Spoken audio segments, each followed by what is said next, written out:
Welcome to this discussion on the future of public service delivery. The first thing to say is clearly I'm not Peter Riddell as advertised in your brochure, but I'm glad I put it in the brochure because there's loads of you come to see Peter Riddell. I'll have to do instead. I'm Matt Ross, the editor of Civil Service World, Whitehall and Westminster World, as was the publication which is lying all around the place. And we've got a panel on which we have two parts of central government represented, plus the private sector and local government. We were hoping also for Ben Kernan, who's the Deputy Chief Executive of the National Council for Voluntary Organisations, who hopefully is running late and will rush in somewhere through the event. In the meantime, we do have, immediately to my right, we have Bob Alexander, who's Director of NHS Finance at the Department of Health. Next, Janet Horton, Development Director of Capita. Councillor Richard Stay is the Deputy Leader of Central Bedfordshire Council, and Ben Jupp, the Deputy Director and Team Leader of Public Services Improvement in the Strategy Unit of the Cabinet Office. So it's quite a good set of people to talk about the future of public service delivery. And just to cover 30 years in 30 seconds, it hasn't half changed a lot. We had in the 1980s a wave of privatisation, which narrowed the definition of what is a public service, and we had the delivery of many services out to private companies. In the 1990s, we had outsourcing of many internal functions of government, while PFI deals put a lot of privately owned hardware at the centre of public service delivery. More recently, we've seen procurement develop quite fast, with a move to consider social and environmental aims as well as value for money, and a shift towards a more unified approach to procurement across government. And Ben Kernan, welcome to the discussion. Morning. Looking ahead, the most obvious pressure shaping the delivery of public services will be the squeeze on finances, which could end up driving out other considerations. Meanwhile, we're going to see increased demand for services. These dynamics are going to meet the existing dynamics of transformational government and the operational efficiency programme. And the way that all these different forces interact is in turn going to be shaped by the nature of the government. And we can expect that there may well be a change of political colour over the next year. So we've got a complex picture of competing forces there. I hope that each of our panellists in no more than 5 minutes will be able to give us quickly their perspective on what is the future of public services over the next few years. After 5 minutes, I'll start making irritating ticking or hiccuping noises of some kind, in order that we have plenty of time for questions afterwards, which is always the best bit. So we won't start immediately with Ben, we'll give him a chance. But Bob, do you want to kick off there with 5 minutes? Okay, thank you very much. Good morning. When I was reflecting on the topic and thinking about what's gone before and what that might be as a predictor of the future, I kept coming back to words that started with C. So I was thinking about, well, at one stage we were concerned about capability and competence, and I don't mean that in a derogatory sense. I just mean from organisations who have a particular reason for being, a particular focus on what they're there to do. Can they ever be multi-competent in all of the business functions that organisations need to do? Aren't you sometimes better off looking for somebody who has more competence in something than you do, and let them do that on your behalf? And I'm not entirely sure that has gone away, although we've been in that territory for a long time.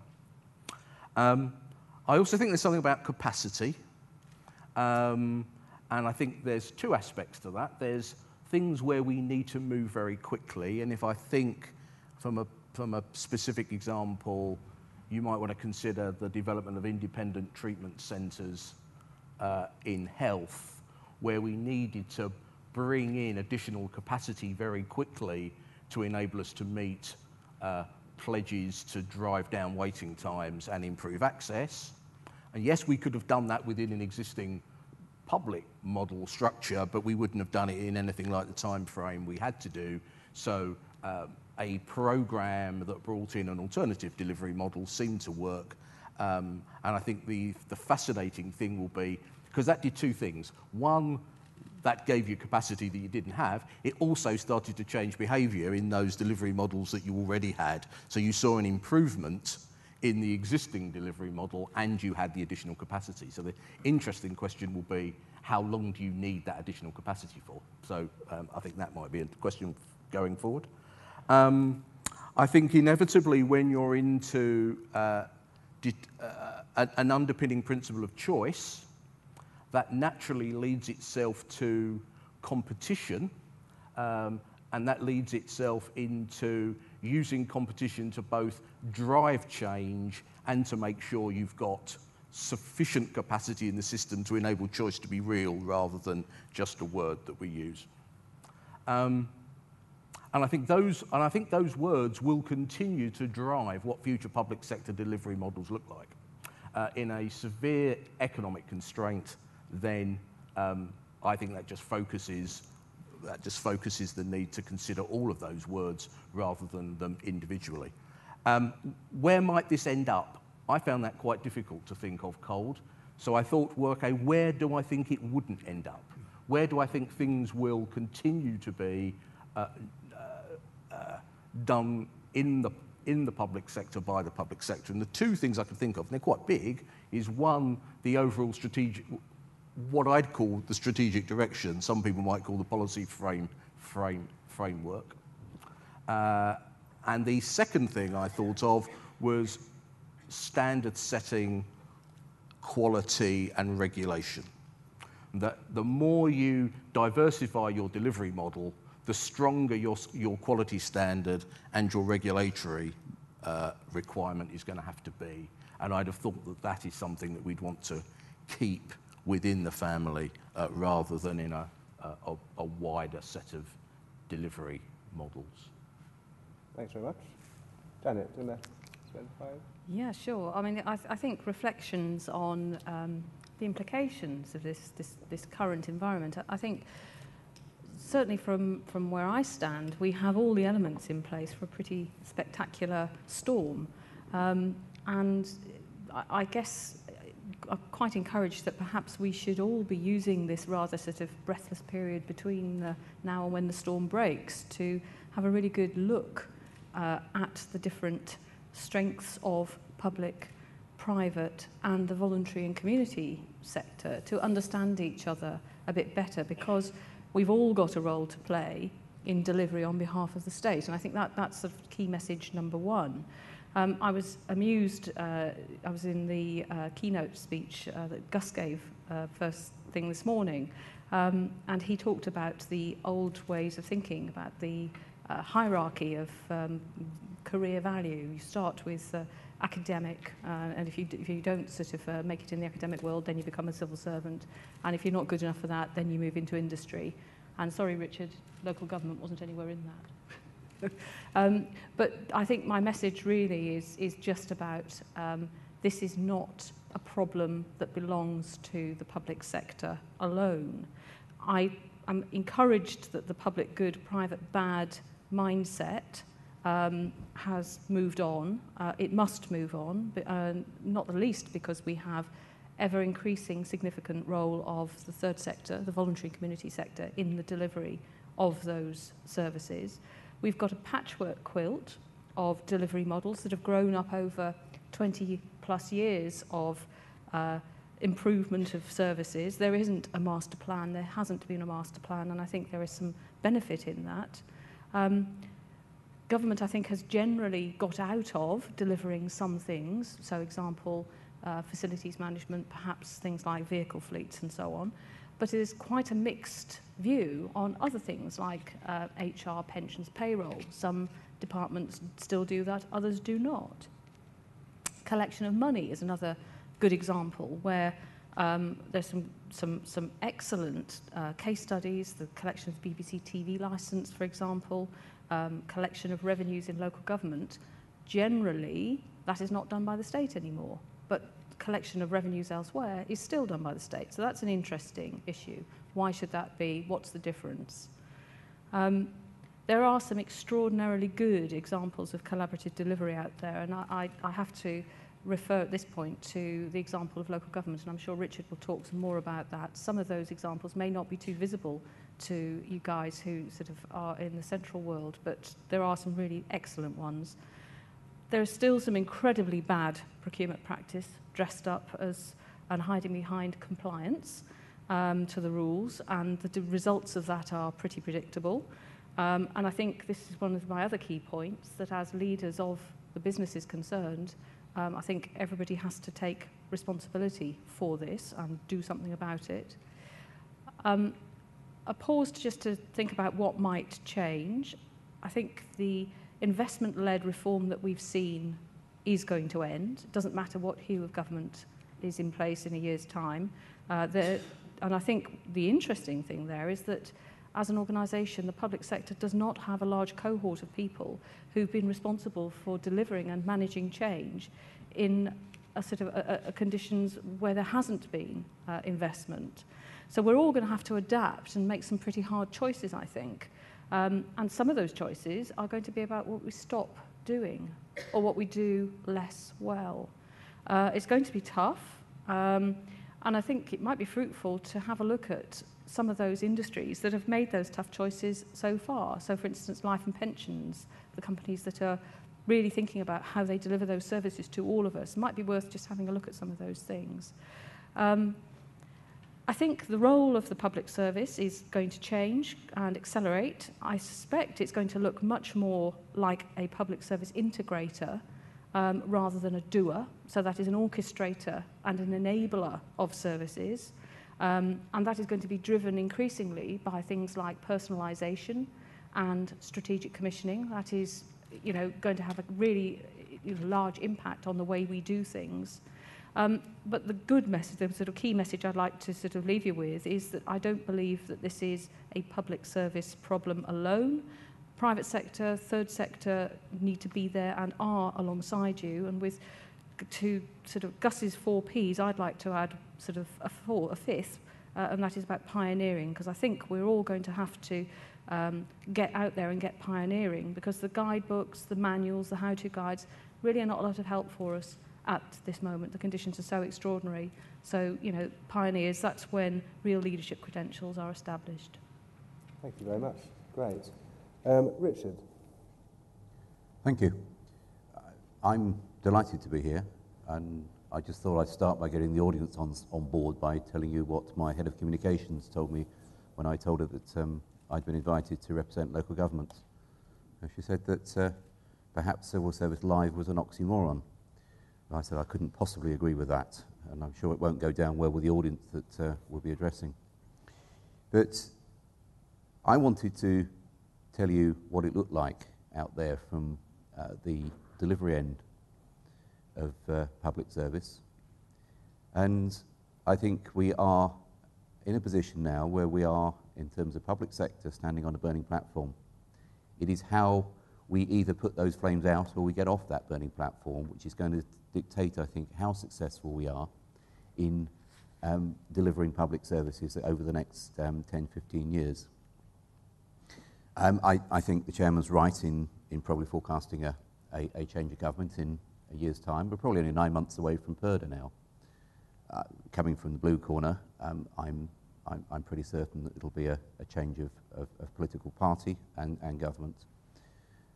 But I think there are 3 factors which say to me right now that we have an opportunity, 1 in 15-year opportunity, to have a good, hard, long look about how we deliver public services in this country. The first issue, I think, is that all of the main political parties are talking about localism. Now, localism is one of those much abused words. It means a lot of different things to different people. But the second factor is that everybody knows perfectly well that the money has gone. The coffers are empty, and the amount of money available to invest in public services is not there. We have borrowed so much now as a nation that we are at some point going to have to pay that back. That says to me that there is going to have to be a cut in the investment in public services of somewhere between 10 and 30%. That's going to hurt, because very few of you, very few of us in local government have experienced and have the skill set to manage that downsizing of public sector. The third major factor, I think, which is important, is that Brown Parliament is severely damaged.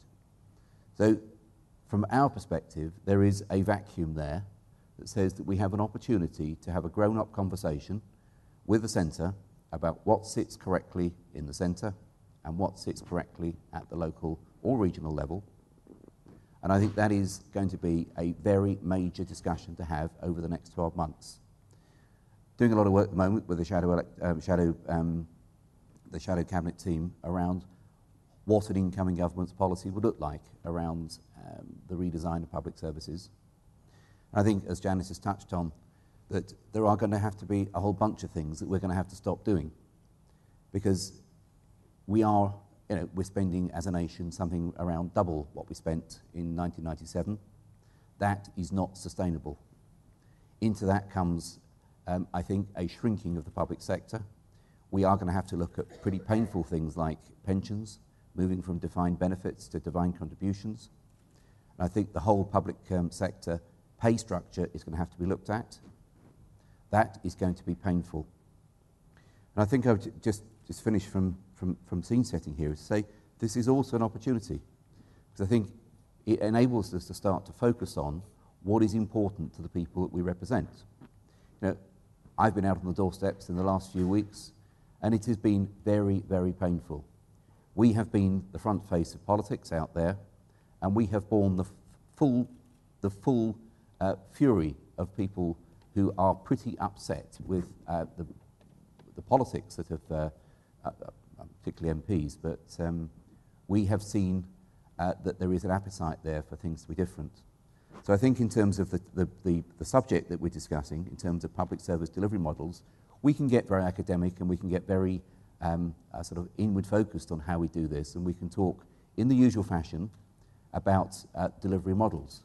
But I think the fundamentals have changed, and I come back to the comment around that burning platform, because that is a very real position we're on now, and we can no longer afford to do things as we've done before.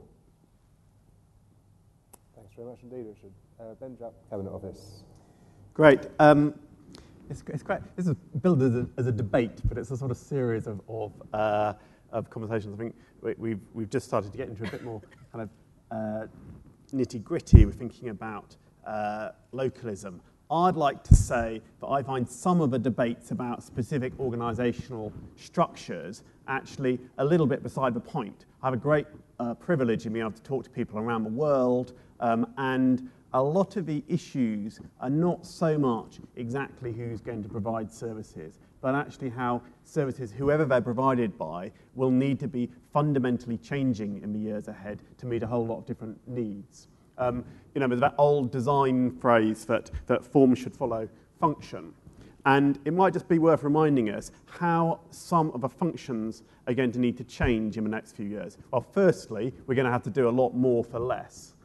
That is obvious. Secondly, there's a lot of changes in many of the frontline services. In health, we are fundamentally moving from a service focused around dealing with illness and injury to one which is about managing and preventing chronic conditions. We already actually spend the vast majority of health service money on chronic conditions, and that will rise significantly as a proportion in the years ahead. Secondly, all the evidence around the world about what great education looks like in an internet age is that problem solving is much more important than just learning knowledge at schools. That requires some fundamentally different ways of teaching and learning. And thirdly, I think that the sorts of economic changes we're going through will mean that it's going to be even more important to have a kind of active welfare state that combines skills, training, and employment services and benefits. And what do all those things mean for me? Well, I think it means that the real debate is about how do you forge a new relationship between those who use services, citizens, and services themselves, and what the nature of that relationship looks like. And in some ways that's more important than just the relationship between the service and central government, which is important, but actually needs to flow from quite a different relationship at the front line. I would just say three things about that relationship. Firstly, it can be more effective and it can be cheaper if we really make good on the rhetoric of joining up and tailoring services and personalising them. The best services around the world, be that transactional services such as Service Canada, which is an integrated website, or the kind of wraparound services for young people, take out waste by really joining services up and simplifying them, using lead professionals, using integrated front offices, etc. There's a lot further I think we need to go on that. And the trick will be providing that in a way which is not monolithic, which allows individual providers to play in a much more integrated service delivery model. Secondly, the best services at forging that new relationship have very strong professional ownership and innovation. And whether they're in the third sector, the private sector, or the public sector, how you empower and enable the staff will be absolutely critical, and those who do it best will win. And thirdly, that the best organisations, this is the most important point, will be able to respond to far more empowered citizens, empowered by knowledge of how services are performing, empowered by new rights, empowered by greater choices. And I just sort of put that as the focus of our debate and then think, what are the organisational forms that can deliver it?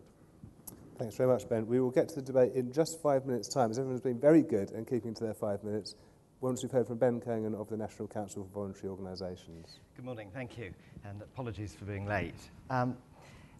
The voluntary and community sector, looking back just briefly, and particularly since about 2004, has had a growing role in terms of delivering public services. And I think also has a crucial role, and it will be important that we keep an eye on that crucial role going forwards in terms of shaping how those services are provided. As a generality, voluntary and community organisations tend to be smaller.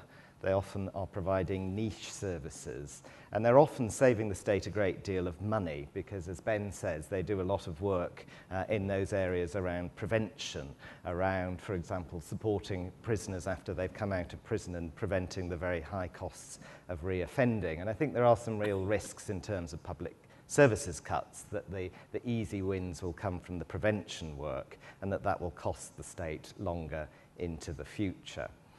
The sector is going to be affected by a downturn.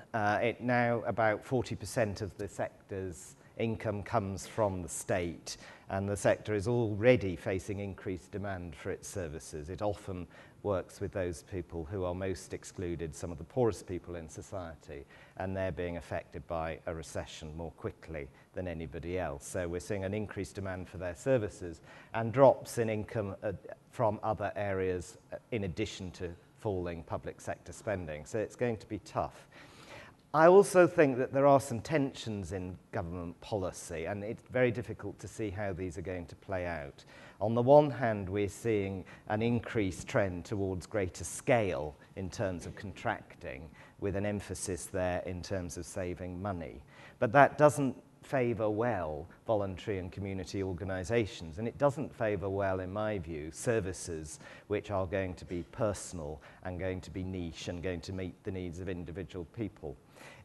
As one just example that I was personally involved in, I've been involved in helping the government think about how it designs spending £1 billion in terms of creating new jobs. And one of the things that was interesting about that was how hard it was to put an argument to them that it should be possible that an organisation can say that they can create fewer than 100 jobs. Because if you limit it to over 100, you're going to limit it to a very, very small number of large voluntary organisations. Having said that, I think the contracts going to size is going to happen, and I think it will be interesting to see more models in terms of the private sector winning big contracts and subcontracting to parts of the third sector. Culturally, some of the third sector will like that, and culturally it will stick in the throats of others. I think in terms of personalisation, it is worth remembering that voluntary organisations come about usually because a small group of people have come together and realised that there is a need to provide more personalised services. And those organisations, some of them stay small, some of them grow. And that's actually what voluntary organisations are largely about. Organisationally, there are some challenges now. I mean, voluntary organisations who deliver public services have got to deal with the uncertainty around personalisation, the uncertainty around finances, and political uncertainty. But that's not a reason to say that personalisation is wrong. We shouldn't be protecting organisations if this is a way of providing better services. So there will be opportunities for the sector in relation to that. I think as well the nature of small organisations is that on average they are less bureaucratic and more innovative, and innovation is going to be key to this process of achieving more for less money, or at least not losing too much for less money, which might be a more realistic way of putting it. I think one of the keys in terms of personalisation as well, which is going to be really important for the people who design the framework for this, is to think about the needs that many of the most vulnerable people will have, to have advocates, to help them through choice and to help them deal with this new framework. And very often it will be voluntary and community organisations that are well placed to provide that advocacy and support, but they're going to need the support from the state in order to be able to do that most effectively. Thanks very much indeed, Ben. And there's a misprint either on your name tag or on my printout. Is it Ben Kernigan or Kernhan?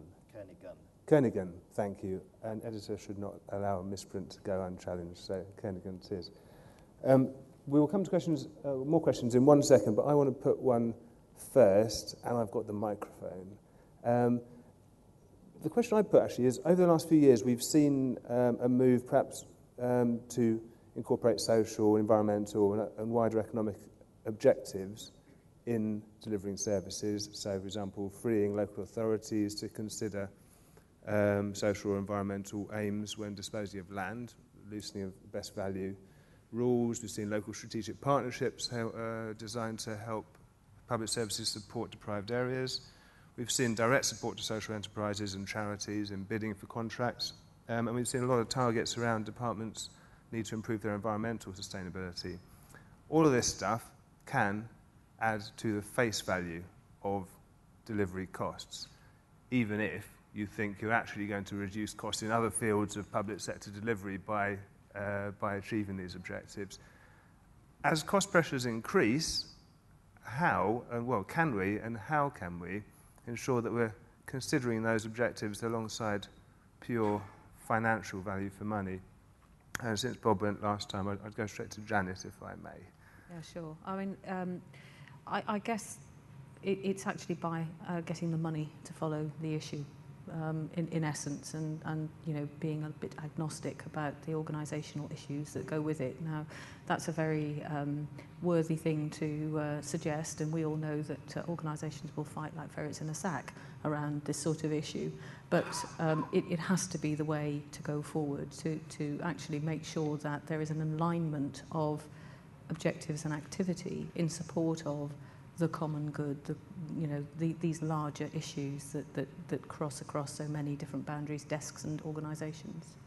And do you do that by attaching a monetary value to other objectives, or do you do it by targets? I think you actually do it by adopting the one place approach and actually starting to align the money with the issue rather than with the department. Okay, that may try and with Richard. Do you want to come in on that one? Talking about one place yesterday. Yes, we are, we have had over the last 10, 15 years an environment and a culture of target setting, and I would say hooray if we move away from that. I think if we, certainly from local government's perspective, we cannot do anything but trip over inspectors and auditors and people who are measuring and assessing what we spend and how we spend it.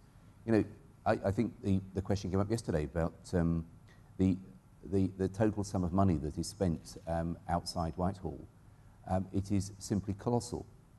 Something like £70 billion a year, with which, most of which is local government is trusted. But then we get some small ring-fence sum of money which is audited to death. Now, I think what we're going to do is move to a position of abolishing a lot of the targets. There is going to be less money there.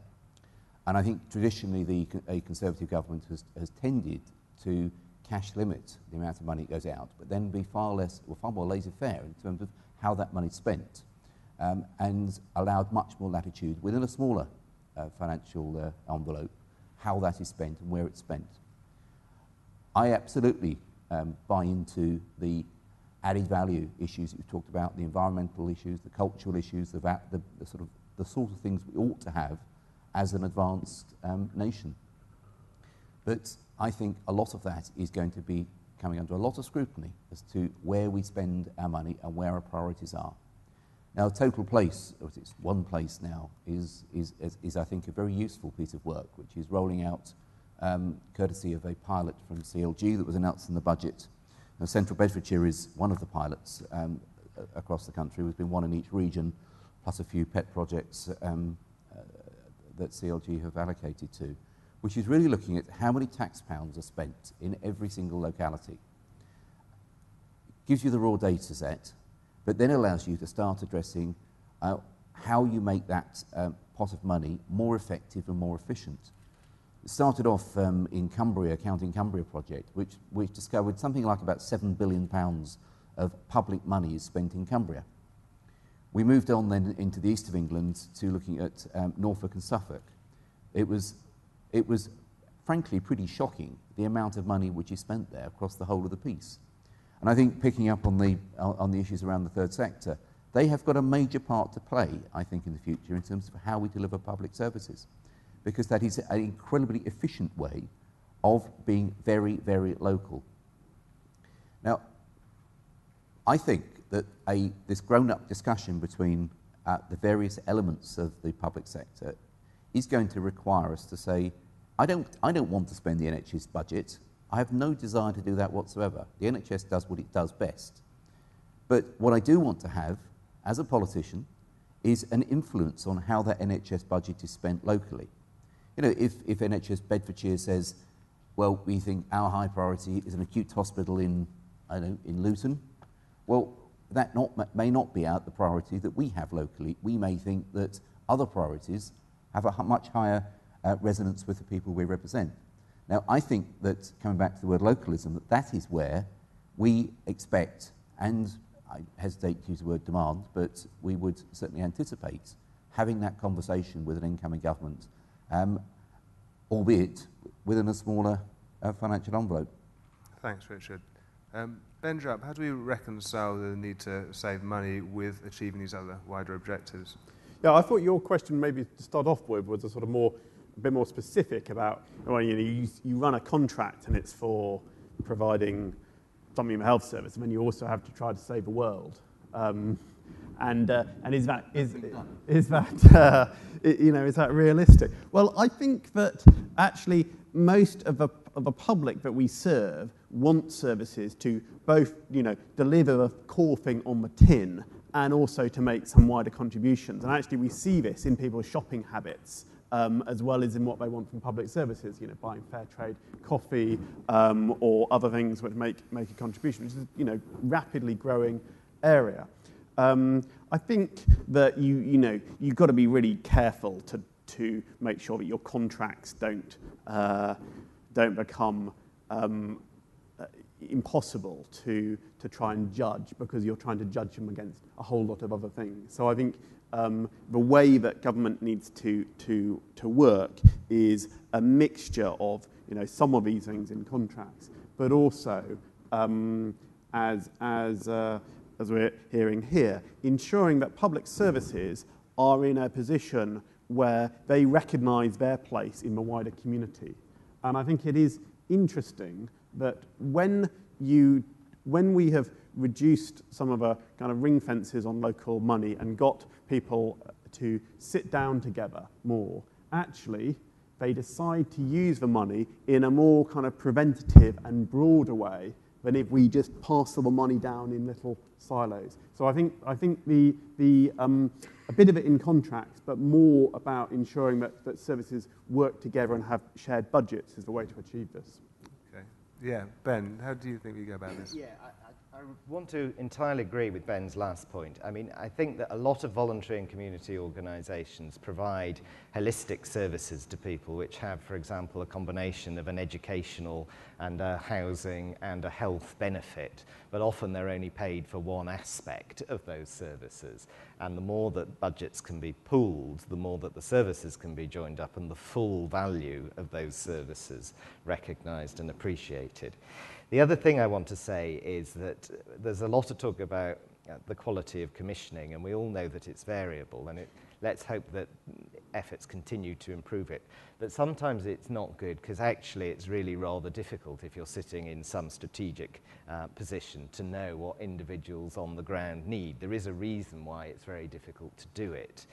And my plea in relation to that is that we don't see a dramatic reduction in terms of unrestricted grant funding, because unrestricted grant funding for the voluntary community sector enables the people who are closest to the ground, who recognise need, to meet those needs in the most flexible of ways. Some of those organisations then grow and deliver contracted public services. There's a real threat that we overestimate our ability to be good at commissioning, because there are just very good reasons why you can't always know what's happening on the ground.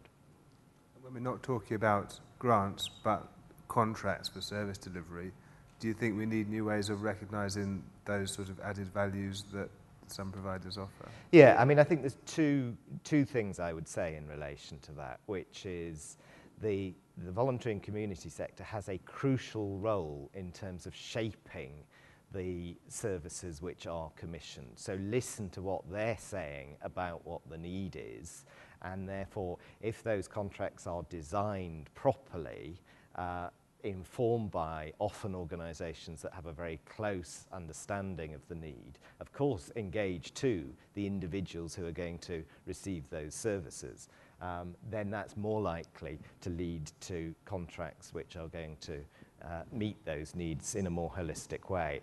And, as I say, I think Ben is absolutely right at a local level to look at how you can pool resources, because people don't have problems that fit into sort of one particular block. They have multiple problems very often which need a holistic approach. Thank you. Bob, the NHS has done a lot on more sustainable procurement, but remember when in my previous job looking at urban regeneration, we found that when there was the financial troubles and cash flow troubles within the NHS, there was a pulling back from local trusts being ready to get involved in regeneration projects and actually perhaps sell land for below market value, or basically to invest in things which were not core services. Can we make, is there ways of making sure that doesn't happen again in this squeeze, or do we just have to accept it? I mean, I suppose, speaking to someone who sort of when the NHS was in a bad place in 5, 6, 6, 7, I was in the field running a part of the country that was in a bad place. And money was still coming in and growth was still very rich, but I was still sitting in a part of the country that was turning out £80 million deficits, which under any circumstances is not a way to do business. I mean, I think there's two things. I think firstly, to a certain extent, when we go through the economic difficulty that we will go through as a public sector, we will all be in it together. This is not, what we will see going forward is not what we saw in the mid-2000s. And the second thing is, I think there is an inevitability. So, I mean, I'm in danger of being the fifth to speak. You violently agree with everybody that's gone before. But I think there's an inevitability that pooling of budgets, pooling of resources at a more local level will need to be done far better than, frankly, many partners have done it in like the past. Health hasn't been great. There's parts of the country where sort of local government haven't been fantastic. Police services haven't been great at like doing it. I think there will need to be a far more open and honest approach to doing the pooling.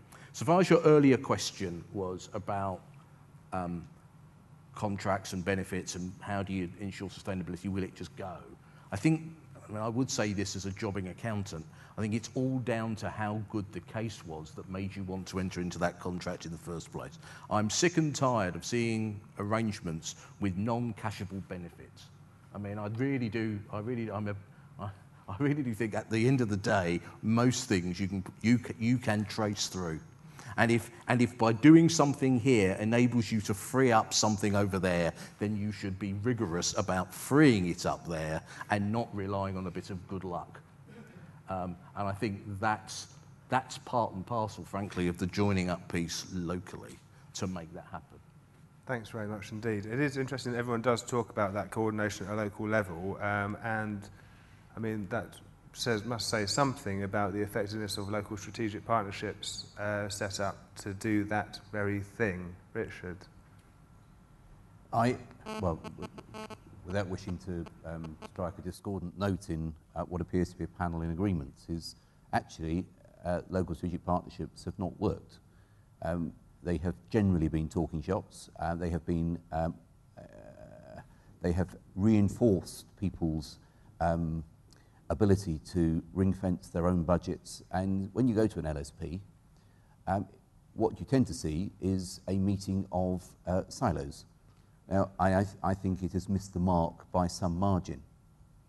And I think there needs to be a very, very different approach to how we can get that joined up of budgets locally.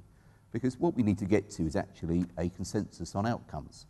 And it's not about how and who does it. It's what the output is at the end of the day.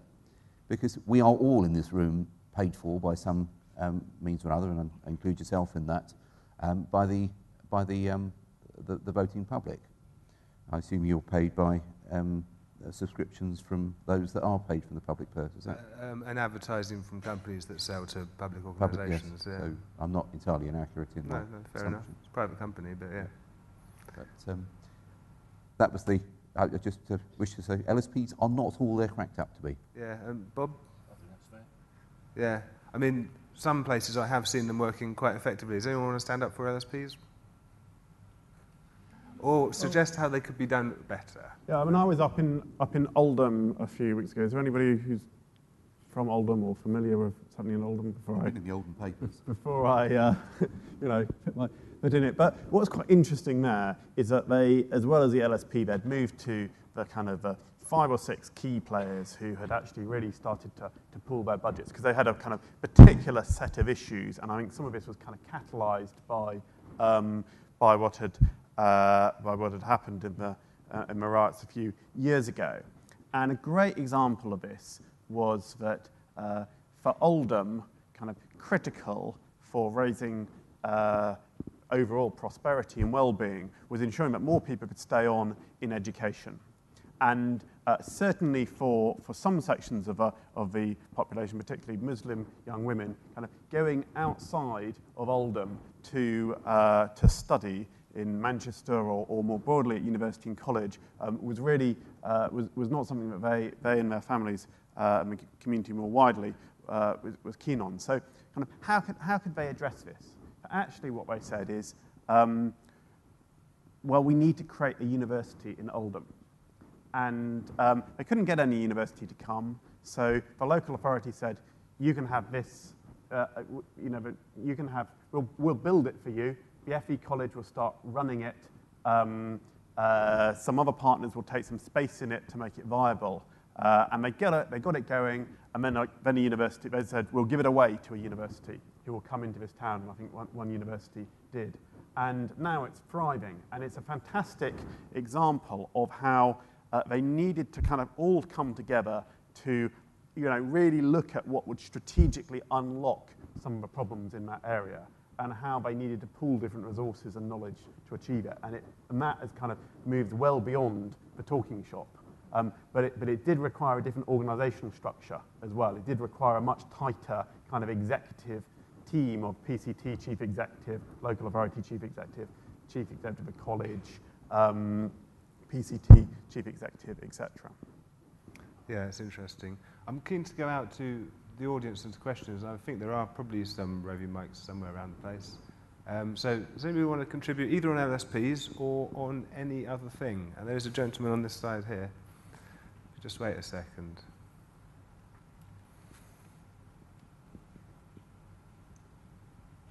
Lovely. Peter Faherty from HM Revenue and Customs. There's been a lot of talk about personalisation of services and choice, and I can see in terms of improving quality of public services that clearly makes sense. But given the financial context we're talking about, is that realistic? If you take the airline industry, you've got Virgin who give you all your choice, you can have your ice cream and you can have your movie, but the alternative is the cheap and cheerful Ryanair, where they don't offer any choice. You have to check in online if you want to fly with them, because that's the cheapest way of doing it. Do we actually need to go down that kind of line and say certain ways of delivering public services are cheaper? We're not going to offer you choice. If you want to access the service, this is how you do it because it's cheaper for us. The service we deliver is going to be more monolithic because that's cheaper to do. Choice in the private sector is a premium product that costs extra money generally. Ben Jupp, can we do personalisation more cheaply with good results? Yeah, I genuinely believe we can if we put the right framework. And the heart of this is that I think we sometimes over-deliver in terms of, over-provide and under-deliver on some aspects of services. So, I mean, some of you are familiar with the kind of tell us once pilots, which are at the more kind of joining up around people's needs rather than very tailoring, where if you suffer a bereavement, rather than having to go round and talk to the benefits service, the housing authority, the GP of the deceased, and tell them all that that your loved one has died, which can be traumatic in itself. And what they're doing in Southwark is you go along, you talk to somebody who's been actually taken out of a call centre and provide a sort of face-to-face engagement.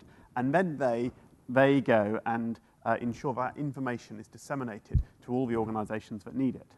And the great thing about it is not just that it is a much more person-centred service per person, but it also saves money because surprise, surprise, what happens at the moment is we keep paying benefits for people, which then there's a massive process of having to bring them back again. The hospital's equipment is left at the home, so that's waste to the service. So, I mean, that's just one example. There's a series of other examples around moving from a whole series of different health, social care, and other professionals into lead professionals which are achieving the same. I would say just one thing on personal budgets, which can be incredibly powerful for driving personalisation in, say, social care or health. The international experience, if you get that right, it saves money. If you don't put in financial controls, you've got some serious risks there. And can we imagine finding the capital investment cash to set these things up in the first place? Well, it partly comes back to what I said at the beginning about if you're not careful when you talk about personalisation, you can try to then design some absolutely mega service, which, you know, in the end spends 40% of the GDP and is you know, a huge provider, you know, and whether that is a private sector provider or a public provider. And I think that has got a whole lot of risks. I mean, first of all, you know, it's probably not good for organisations. Secondly, it leads to kind of enormous IT projects and things like that. I think the best services in the world are ones that recognise the standards, to be a bit techy, the sort of standards of interoperability that services need in order to join up around services, where they need to share information, where they need to collaborate, without having to put that into one big organisation that tries to do everything for everybody. Janet, do you think personalisation can be done more cheaply? I think yes, I do. I think there are some enormous issues to overcome along the way, though. And part of this is actually about having confidence in the people who will be making the choices for themselves. And I think, Ben, you're absolutely right. The danger is that there'll be some monolithic supply created for this. The whole point about choice is choice. The voluntary and community sector has a large role to play in helping people to make informed and intelligent choices. So, you know, if somebody currently is in receipt of Meals on Wheels and chooses then to use that budget to walk round to the pub every day and in doing so gets company, you know, who's to say that that is a wrong thing to do? The point, I think, though, is that setting up the systems, small s, that manage what is going to be a very complex and fragmented supply chain is going to be one of the greatest challenges that we all face. And back to what I said, I think, in the introduction, I am not aware that there is a how-to guide for organisations who are going to be involved in making these things happen.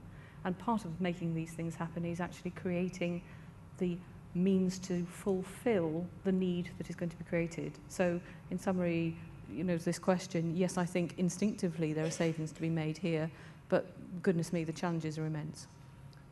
And Ben Kernigan, the voluntary sector is very good at personalising services, but it can have a higher cost base, especially at small organisations. And as Janet says, if you're ever looking at a broken up supply chain, can the voluntary sector really put forward services which are personalised and are cheaper, or do we need to recognise other benefits?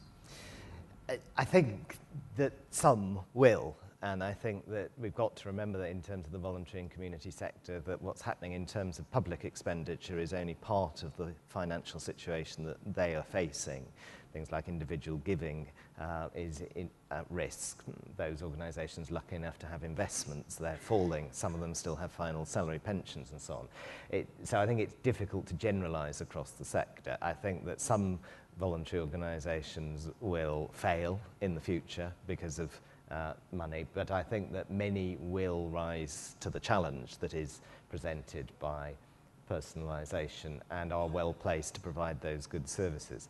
I think we've also got to keep an eye on the role that the sector has at the moment as an advocate for users of services, and some risks in terms of that advocacy role being dispersed, particularly if the budgets which are initially set up then get cut. Who's going to actually speak for those people who are most vulnerable? And so I think the advocacy role is going to continue to be crucial in relation to this. Thanks very much. Yep. I should have said at the start, but I'm afraid I was stepping in for somebody, and I've got to go for a meeting to discuss this very issue, actually, with the Chief Secretary of Treasury about whether personalisation and value for money can be reconciled. So my apologies. Ben, can you stay for just one more question? You come to you first. I think I'm going to be late for that, so I'm really sorry. Okay, fair enough. That's as much pressure as I can bring. Who else has got a question then for the remaining panel? Oh, Richard wants to come in. Yeah, go on. I just want to come back to the question here, because I think it's actually a very good question. But reflecting yesterday, weren't we, on, you know, at the height of empire, Britain had fewer civil servants than Birmingham City Council has today, running a third of the world's land surface. The civil service is now effectively a home civil service, and I apologize to the Foreign and Commonwealth Office, but what we have a habit of doing in this country is vastly over-engineering any good idea that comes along. You know, and we tend to lose sight of what the outcome is along the way. I have no problem at all with trying to work in a much more collaborative way across the various elements of the public sector. But there are a number of very senior civil servants who have made a very successful career of completely ignoring what happens outside Whitehall. And one of my biggest frustrations is particularly with the NHS and with the Department of Health, who have studiously ignored local governments when we can quite obviously see massive savings that can be made through linking a lot of the activities and services which are delivered by adult social care and the local primary trusts. One of my first experiences as a councillor in 1997 was going to see an NHS manager who had two PCs. One was the NHS computer, which was rigorously defended from any outcome, any third parties, and he turned his chair round to another desk where he had the county council computer, where he had to input the same information twice. Now, I have to say, not a lot has changed in the last 13 years, and that is a small example of how the lack of joined-up thinking is demonstrated in public services. But I think we can do both the Virgin and the Ryanair experience, because what I think government ought to do is set that vanilla flavour of what the minimum standard of public services is, but then leave it down to local choice as to what the local priorities are. And localism means that you are going to get the accusations in the Daily Mail of postcode lottery. And the acid test of an incoming government is going to be the first headline that says that the A-level results in Oldham are different to those in central Bedfordshire, and they're accused of postcode lottery. Now, the will of an incoming government is going to be tested when they're accused of that. It's interesting. Bob, do you want to respond to any of those points? Well, I'm certainly not here to defend the Department of Health's national programme for IT, because when I was in the field, I went to those same offices in other parts of the country and saw exactly the same thing. I mean, there are things that have not been got right, and I suspect that sort of what we will be confronted with soon will force a number of those silos to be broken down. I do think that I'm at one with the idea that says when we talk about choice, we should be talking about appropriate choice, and we seem to have dropped the word appropriate when we talk about it now, because there will be times when actually the vanilla flavour is what is right for a particular locality or for a particular type of service. And on the point of personal budgets, I think it was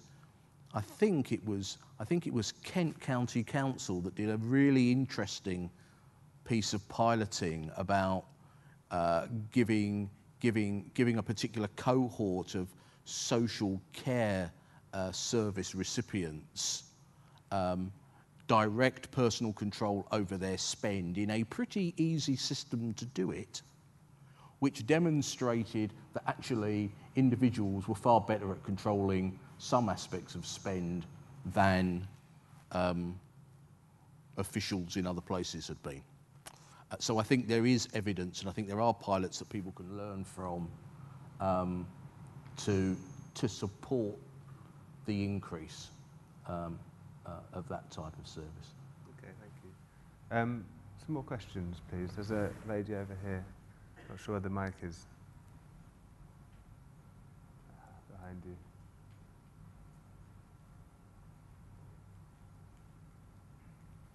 You can just say who you are.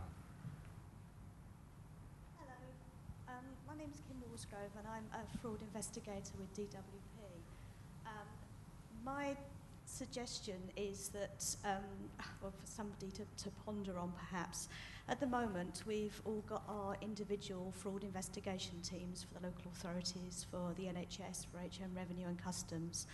I don't know whether that under the provisions of the Fraud Reform Act they was able to do any work that joined us all up, so that when somebody, for instance, is in receipt of income support and perhaps they're committing benefit fraud, then we can also look at the fact that perhaps they are defrauding the NHS with the dental prescriptions, the opticians, as I said, dental prescriptions. Perhaps they're also defrauding the legal aid system, social services aids, NHS maybe treatment, maybe hydrotherapy, anything like that. At the moment, we just look at our own individual offences, and I think if it was all joined up together, then A, the full extent of the fraud would be known, then also the person would have to pay back a larger overpayment and be sanctioned for it accordingly.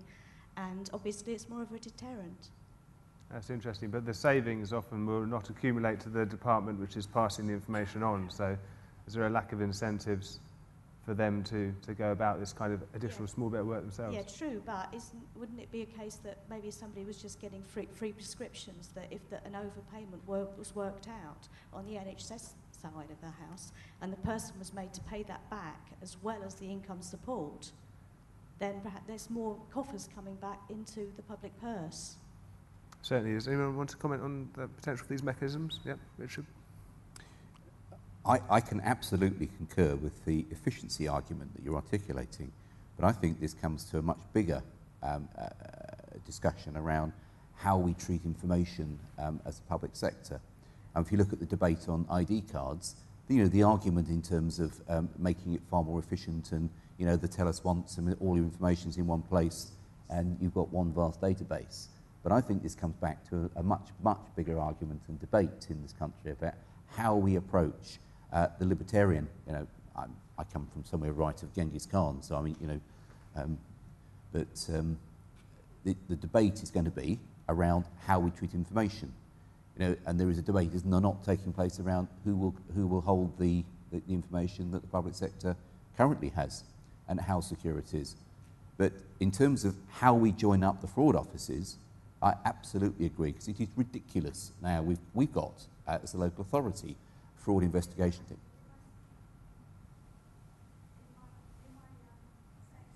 We're actually doing one customer, one team, we're piloting it, so that the LA fraud investigators are going in with the DWP investigators. The important point I was going to say was actually, last year we went to Rotterdam to have a look at actually how Rotterdam looked at and did things collaboratively. Now, as a nation, they spend much more effort ensuring that there is a community approach to things rather than what we do is actually much more focused on the individual. And they had what they called they call intervention teams. And if they suspected somebody of acting inappropriately or breaking the law, the whole team would descend on them. That would be the police, housing office, fraud, and whilst they were there, they would see if there were any illegal immigrants, whether they were growing drugs, whether they were breaking the law in every other way, and they would throw the book at them on every single aspect. Now, that was a much more joined-up approach of how we deal with naughty people in society. Having a team of half a dozen people descend on someone doesn't seem the most efficient way, when you could have one or two people, surely, and then share the information. I think there's a debate around numbers, but that was just the approach rather than the... but it was an intervention team, which, if we brought that through in this country, there are certain sections of society would be up in arms. Are you comfortable with increased sharing of information between government departments? As a matter of principle, yes. I think the debate has to be had around what happens to that information, because you've got this whole debate around what the NHS has. Will that eventually be made available to insurance companies? Are we looking at the ways of harmonising the insurance approach to the allocation of health insurance simply on the basis of information the NHS hold? I think there is a much wider debate to have there that we need to settle before we can see how that comes out in detail. Has anybody else got a question or point they'd like to make? It's a gentleman right here, yeah. Yeah, Richard Creasy, Commuters and Local Government. It's just an observation on what was said earlier, actually. During the time of Heart of Empire, of course, we didn't have a welfare state, we didn't have an education system, we didn't have a justice system. We had people living in great poverty in a country that was half the size of the country at the moment. So it's no wonder the civil service has grown so much. We are actually providing greater services. I just really want to make that point. I did hope that would provoke a response. Well, I don't know, you may be advocating greater cuts in the civil service than you'd previously been talking about, I don't know. I think what I am possibly suggesting is that we have a public sector which is too big, yes. Janet, did you want to say something there? No, okay. Anybody else want to make a point Politics, or isn't it? question? There's a gentleman here. Hello. Yep. Good. I have a question about. We talked a lot about localised services, and I wondered how that linked up with, I say modern technology, but things like computers and telephones, where a lot of services don't have to be delivered localised, or locally would be the right word. Sorry, what's the question? So, sorry, the question is, it's just really just a talking point in terms of how the idea of localised services links up in a world where actually we don't have to have localised services. You can have internet services, you can have telephone services, and there's a possibility that they could be more efficient, delivered centrally by one organisation. Yeah. Yes, I think that's a very good point, and I think that often if you look at what governments do in terms of making decisions about the geographic level at which things should be delivered, is they're very aware about the problems of the status quo, and they often overswing one way in terms of a reaction to that. So I suspect we'll see an abolition of a regional tier of government, and then following that we'll see lots of people coming together at a local level in things that are roughly called kind of regions to make decisions that need to be made at that level. And I think that there is a real tension between the cost efficiency of national provision, particularly in terms of technology, and that's where I think it is important that national government continues to have a role as a contractor of public services. Again, it's quite interesting if you look at the figures in terms of the voluntary sector. The biggest kind of single pot of public money in the sector is from local government, but central government is not far behind. And particularly for those services which are, for example, looking after people with rare medical conditions, where you just don't get an economy of scale at a local level. There just aren't enough people in one locality. There's a real value for a national voluntary organisation that can provide that kind of information. And so I think local is good. I think that being close to the ground is good, and I think that the kind of support we're hearing from the Conservative Party, particularly for local community action, is really good. But it's not the whole answer if we want to provide services efficiently. Is anybody else?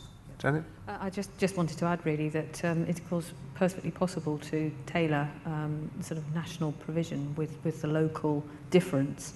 And I think the important point to bring in here is the point that, you know, local accountability, hard choices made locally by people like Richard for their area. You know, the technology is there such that calls, you know, contact can be channeled and responded to with an appropriate filter over it to say, this person is a South Bedfordshire resident, therefore this is the level of service, this is what is required. And I think, you know, it opens up all sorts of possibilities. And Ben Kernigan suggested if we do away with the regional tier of governance, we have to invent it again in some sense. Richard, do you see a role for a regional or sub-regional coordination of public sector activity, and how would that be carried out? Yeah, can I just make a comment on the questions? I think what you start with is an ideal in terms of maximum efficiency. Now, if you're looking at it in any part of public sector, you know, having a single service centre for public sector payroll based in Mumbai is probably, and operated by Capita, yeah, I've got the name check for you. Yeah. Is probably the most efficient way of doing it. But then you start to work down to the politically acceptable level, and you probably end up with somewhere in the region of a number of service centres for a particular back office service around the country.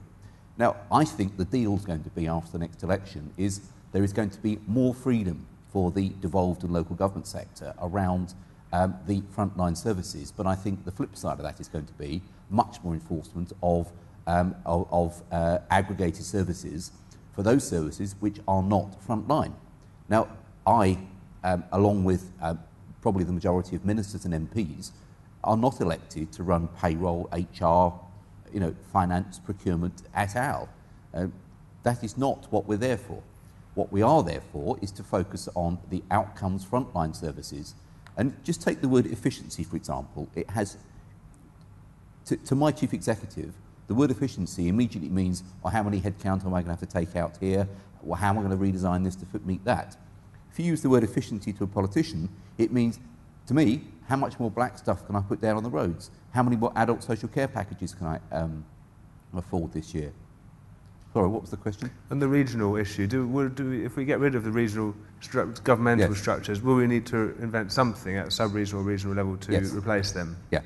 Now, regions are artificial. They are a European concept, the community of the regions. I'm part of the Eastern region. I have about as much in common with Norfolk and Suffolk as I do South Wales. But we've got them, and that's how funding comes. So we've got to play the game while they're there. But But I think a much more reasonable approach is to have natural communities of organisations, and I think the government offices there's clearly a question mark around whether they A, add capacity, and B, why they're there. You know, I hope there's nobody in here from the Government Office East, but I think that's a very real question mark about how they operate. And I talk to colleagues in national government, and they could equally ask what the goes are for. But there are certain things which have to be done on bigger than the local authority level, and I think that will always be the case. And I think there are going to be natural communities emerging, and I think national government and Whitehall has got to reflect what they do here has got to reflect the local priorities out there, but not always at the sort of parish and town council level. Thanks very much. We're almost out of time. I think we have time just for if each of you could sum up for us in 30 seconds, how do we get this right? Delivering public services, and I'll go to Richard first. I seem to have hogged the mic for the last couple of minutes. My utopia would be in the next 12 months for there to be a very grown-up conversation with all parts of the public sector, and we start to focus on what's really important, and we start to move. I love the word commissioning, not in the commissioning sense that the NHS would use, but it's about a state of mind, an approach to say that, and I take a local authority example, because I think local government has got a really good track record of meeting the various targets and ambitions that government has set us. But if we move to that commissioning approach, you're actually saying is that what we're going to do is actually focus on outcomes. How we get there, I don't care. Thank you very much. Janet?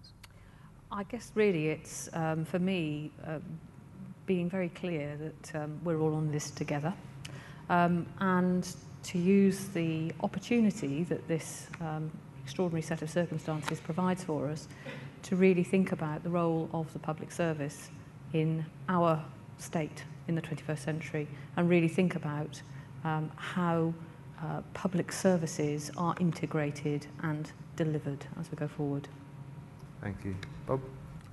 Well, I certainly don't want to waste time having a discussion about organisational structures, which we could easily get into. I mean,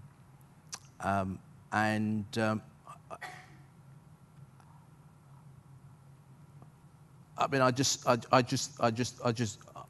really hope that we can quickly establish the maturity of conversation that Richard speaks about, because that is crucial. We could actually do a fair bit of silo navel gazing in the early period, and we would lose opportunity. I've never heard that one before. What? Silo navel gazing. Well, you just do it to yourself. And Ben? The world is changing rapidly at the moment, and it's changing the lives of the people who need public services most, and it's changing their lives in quite a dramatic way. As we look at how to manage that, involving those people in those decisions and involving those people at the highest level in terms of shaping those decisions is going to be absolutely critical if we're going to design services well for the future. It's not just about the people who run public services or talk about running public services having conversations. It's getting the people who need and use those services most right at the heart of the conversation in terms of shaping how we move forward. Thank you very much. Right, we've run only a couple of minutes over, so I'll let you go and mingle with the breadth of the civil service that lies around us, or back to your navel-gazing silos, as do you choose. Thank you very much to the panel.